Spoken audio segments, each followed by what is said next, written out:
Profession? ഞാൻ ആക്ടറാണ്, സിംഗറാണ്, യോഗ ടീച്ചറുമാണ്. കാണിക്കോ ആസനം? അല്ല, ഒരു ആസനം കാണിക്കോ? അബു സലീമിനെ കുറിച്ചിട്ടുള്ള ഒരു നെഗറ്റീവ് വീഡിയോ കഴിഞ്ഞ ദിവസം ഇങ്ങനെ ഇൻസ്റ്റാഗ്രാമിൽ ഇങ്ങനെ വന്നിട്ടുണ്ട്. ഈ ഒരു വീഡിയോയുടെ ഉദ്ദേശം എന്ന് പറയുന്നത് നെഗറ്റീവ് സൈഡിൽ കൂടെ മാക്സിമം റീച്ച് ഉണ്ടാക്കിയെടുക്കുക എന്നുള്ള ഒറ്റ ഉദ്ദേശമാണ്.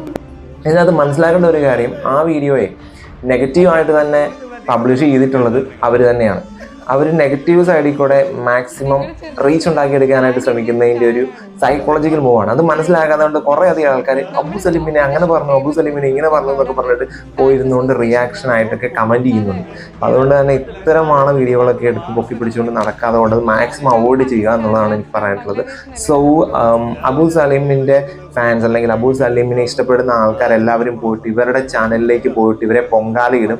അങ്ങനെ ഇവർക്ക് കൂടുതൽ റീച്ച് ഉണ്ടാകും, കൂടുതൽ വ്യൂ ഉണ്ടാകും എന്നുള്ള ഒറ്റ ഉദ്ദേശം കൊണ്ടാണ് ഇവരിങ്ങനെ ഒരു പരിപാടി തുടങ്ങിയിരിക്കുന്നത്. അതുകൊണ്ട് തന്നെ ഇവന്മാരുടെ ഈ ഉദ്ദേശം, ഈ പരിപാടി വർഷങ്ങൾക്ക് മുന്നേ ഈ FFC ഒക്കെ കത്തി നിൽക്കുന്ന സമയത്ത് ഞാനും എൻ്റെ ഒരു ഫ്രണ്ടോടെ ചെയ്യാനായിട്ട് പ്ലാൻ ഇട്ടൊരു കാര്യമാണ്. അതായത് ഫേമസ് ആയിട്ടുള്ള ആൾക്കാരെ കൂടുതലായിട്ട് റോസ്റ്റ് ചെയ്യുക. അപ്പോൾ ആ ആൾക്കാർ ഒന്നെങ്കിൽ അതിനെ റിയാക്ട് ചെയ്യുക, അല്ലെങ്കിൽ അവരുടെ ഫാൻസ് അല്ലെങ്കിൽ അവരുടെ സപ്പോർട്ടേഴ്സ് കൂടുതലായിട്ട് നെഗറ്റീവ് സൈഡിൽ കൂടെ നമ്മളെ പൊങ്കാലയിട്ട് തെറി പറയുമ്പോഴത്തേനും നമുക്ക് കൂടുതൽ റീച്ച് ഉണ്ടാകും എന്നുള്ള ഒരു സൈക്കോളജിക്കൽ മൂവ്.